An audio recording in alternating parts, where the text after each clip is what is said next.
Ya, selamat pagi teman-teman. Jumat berkah buat semuanya di hari ini, Jumat tanggal 11 April 2025. Jumat di tanggal 12 Syawal 1446 Hijriah. Rasanya masih kepengen bikin lagi chatterbox habis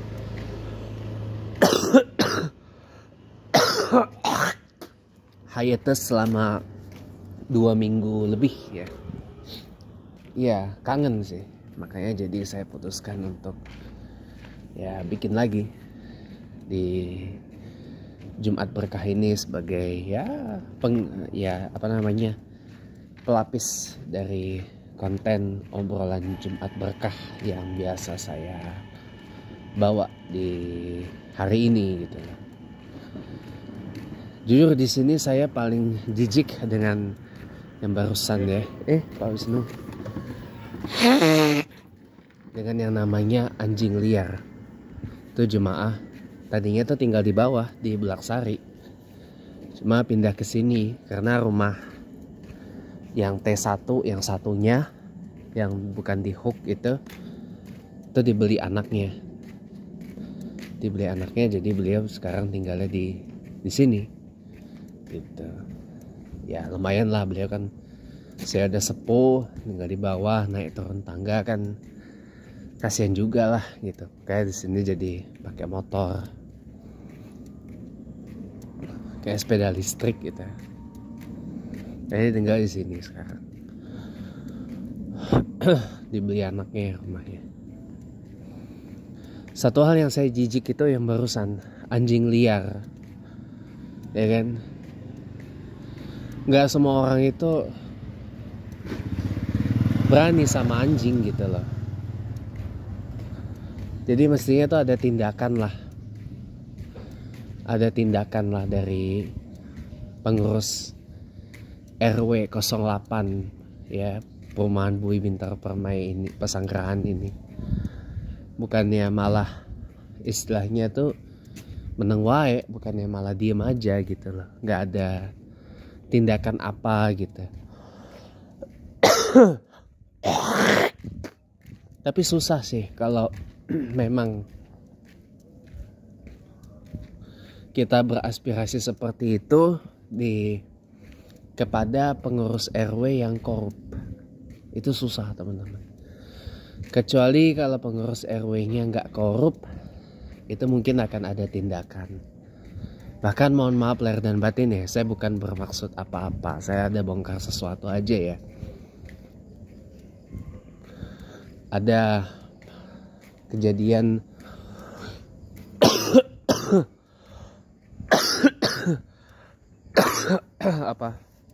pemalsuan tanda tangan. Tanda tangannya atas nama RW Bang Wandi.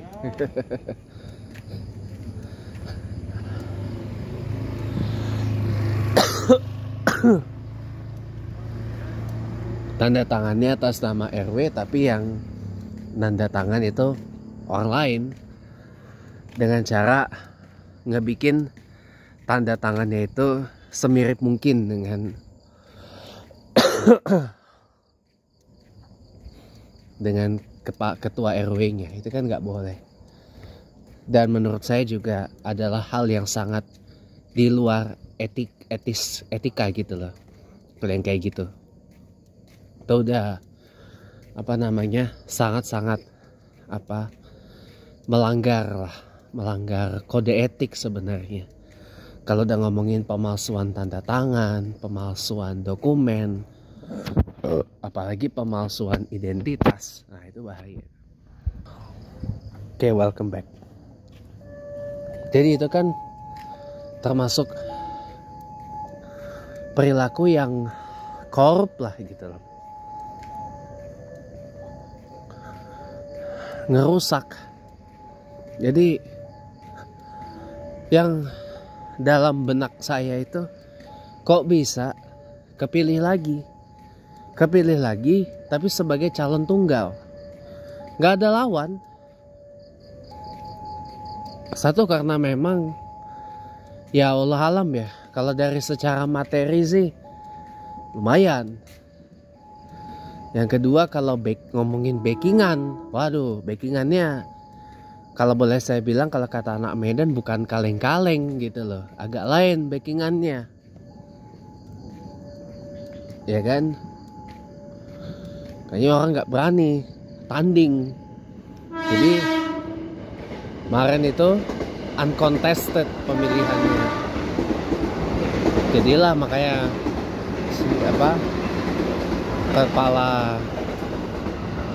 kepala RW yang korup itu kepilih lagi. Ya. Sayang sih kalau saya boleh bilang. Mentang-mentang duitnya oke lah lo ada gitu kan, backingannya juga lumayan ya kan, kayak orang nggak berani sama doi. Nah orang lihat backingannya. Kalau ngomongin backingan, mau adu sombongan backingan, mohon maaf ya, kalau teman-teman lihat episode perdana dari Jacob's Vlog Reborn, waktu saya nyekar ke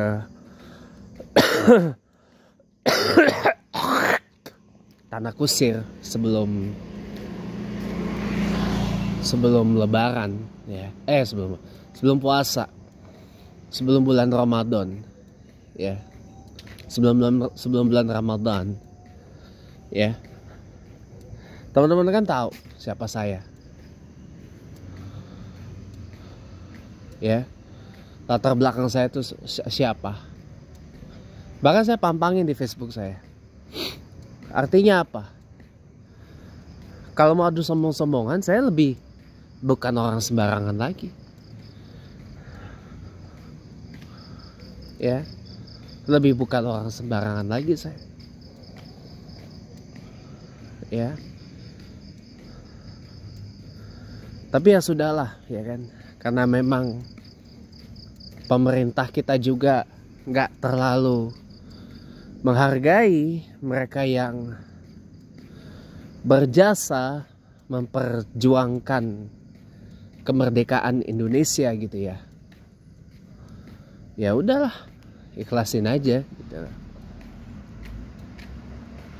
Banyak sebenarnya yang zuriyah atau keturunan pahlawan nasional,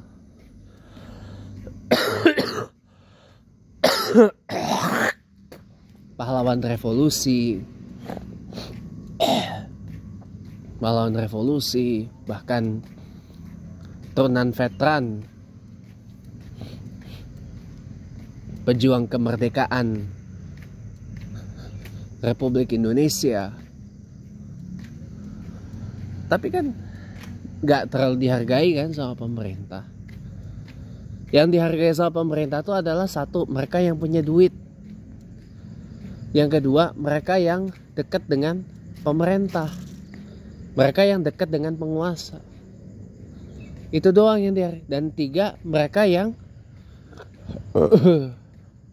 mereka petinggi pendukung penguasa, atau saya boleh sebut elit relawan. Nah itu pasti akan dihargain.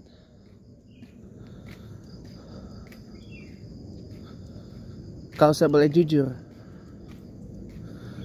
padahal sebenarnya buat saya kosong semua. Coba lihat bagaimana Pak Harto. Walaupun oke lah ada pembangunan, makanya kenapa Pak Harto itu disebut Bapak Pembangunan. Pembangunannya ada, tapi kan kebanyakan uang dari pinjam sana, pinjam sini, utang sana, utang sini. Itu kan kebanyakan masuk ke kantong pribadinya dia. Bahkan sampai saat ini Pak Harto pun masih didesignate sebagai pemimpin dunia terkorup sepanjang sejarah.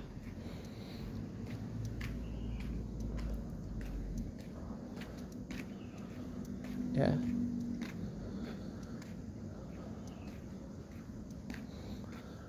Kok bisa begitu? Lah buktinya proyek-proyek infrastruktur yang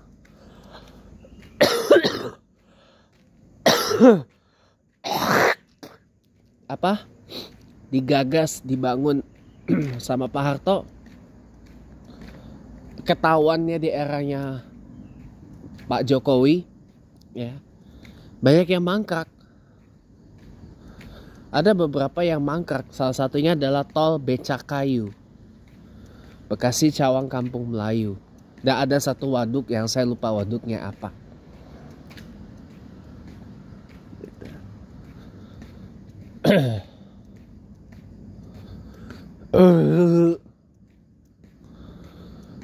Yang mangkrak di era dari sejak eranya Pak Harto.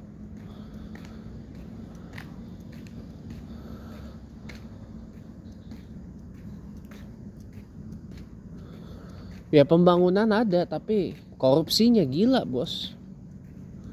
KKN-nya luar biasa sekali. Kalau kita tahu yang namanya Bimantara atau Bimantara kan, itu adalah konglomerasi milik Pak Harto yang dikelola sama anaknya Pak Bambang Triatmojo. Masih ada orangnya sampai hari ini. Terus mobil nasional yang akhirnya mangkat, Timor, Tommy Soeharto yang main. Ya kan?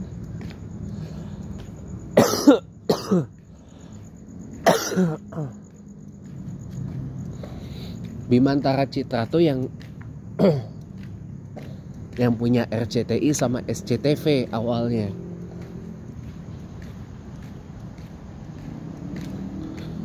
Gitu.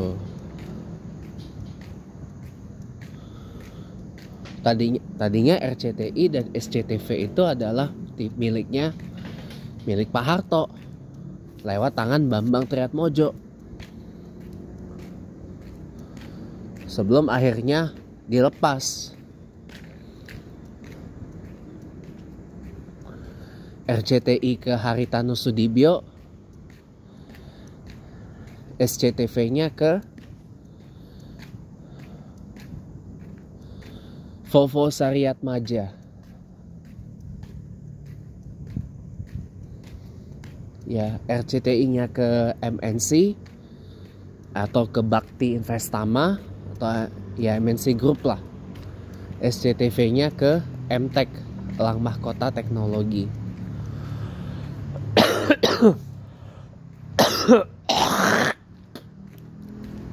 Perusahaan yang akhirnya juga memiliki Indosiar, ya. TV yang juga lahir berkat adanya campur tangan dari Pak Harto. Jangan salah, lahirnya Indosiar tahun 95 itu, tanggal 11 Januari 95, itu juga ada campur tangan dari Pak Harto loh. Terbukti tiap malam ada wewayangan itu adalah hasil campur tangan dari Pak Harto lewat Indosiar. Awalnya Indosiar itu adalah bagian dari grup Salim, punyanya almarhum Sudono Salim, Lim Siliong. Itu juga salah satu protegenya Pak Harto. Walaupun kita tahu di zaman Pak Harto itu sangat-sangat anti terhadap yang namanya Tionghoa atau Tiongkok. Kita tahu itu. Tapi Sudono Salim atau Lim Siliong itu adalah salah satu orang Tionghoa yang menjadi protegenya dari Pak Harto. Makanya lahirnya Indosiar itu juga nggak lepas dari campur tangan Pak Harto sebenarnya. Gitu. Jadi apa?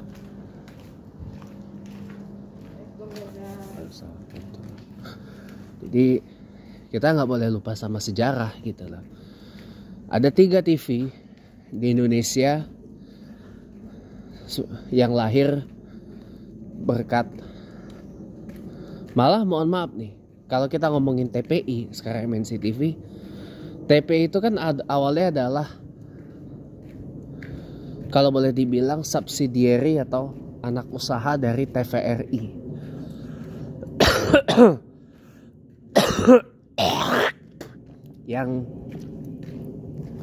awalnya itu adalah sebagai televisi pendidikan,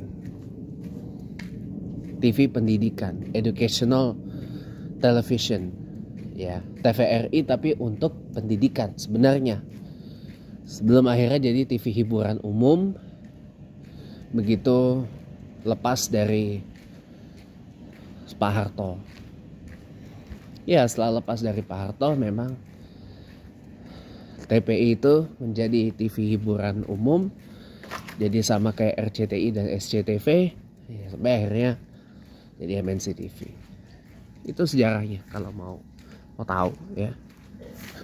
Makanya ada 4 TV ya di Indonesia yang semua itu ada campur tangan dari Pak Harto. Ya, RCTI dan SCTV walaupun disebut swasta tapi ada kepemilikan dari Pak Harto di situ. Lewat Bambang Triatmojo awalnya.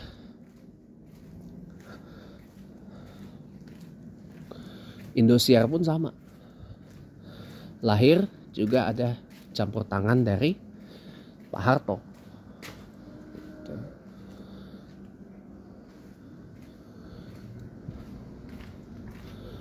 Nah, kalau kita ngomongin itu, Anda akan tahu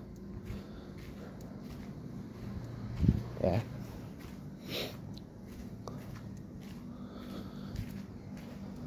Sekarang aja pada misah, RCTI-nya ke Haritanu, SCTV Indosiar ke Keluarga Syariat Maja.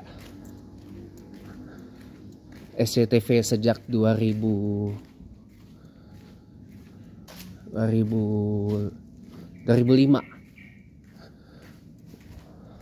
resmi jadi punyanya MTech ya, Alam Mahkota Teknologi. Dan Indosiar dari sejak 2011 jadi miliknya Alam Mahkota Teknologi, dibeli dari Grup Salim gitu.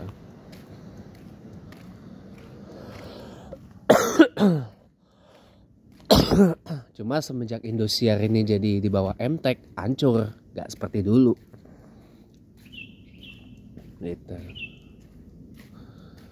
Karena memang supaya Indosiar itu tidak mengganggu market leadernya, yaitu SCTV. Tuh. Ya, antara Pak Harto dan Jokowi itu sebenarnya sama aja sih. Apalagi dengan Prabowo, sama-sama korup. Ya, sama-sama korup dan apa namanya? Ya sama-sama ngakunya doang pro rakyat ini segala macam, tapi tahu-taunya rakyatnya makin sengsara gitu. Ya, semoga 2029 kita bebas lah dari pengaruh 3 itu. Terima kasih telah menonton. Selamat pagi, sampai jumpa.